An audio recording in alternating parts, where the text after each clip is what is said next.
Hi అండి. ఈరోజు వీడియోలో మినప సున్నుండలు చూపించబోతున్నాను. ఇది అందరికీ తెలిసిందే. కానీ నేను ఎలా చేస్తాననేది ఈ వీడియోలో చూడండి. నేను ఎక్కువ క్వాంటిటీలో చేస్తున్నాననమాట.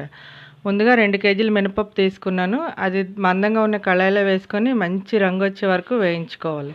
చూడండి, ఈ కలర్ వచ్చే వరకు వేయించుకొని పక్కన పెట్టేసుకోండి. ఇప్పుడు బియ్యం తీసుకోవాలండి. ఒక కప్పుతో తీసుకున్నాను. ఇవి పావు కేజీ బియ్యం ఉంటాయన్నమాట. అవి కూడా వేయించి అందులో వేసేసుకోవాలి.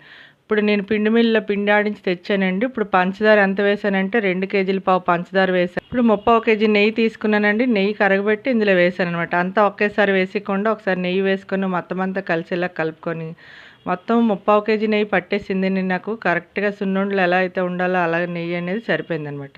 ఇప్పుడు అంతా కలిపేసానండి. మీకు ఉండలు చేసి చూపిస్తాను చూడండి. 2 కేజీల పప్పు, 3/4 కేజీ నెయ్యి, 2 కేజీల పావు పంచదార, అంతేనండి కరెక్ట్ క్వాంటిటీ అనమాట.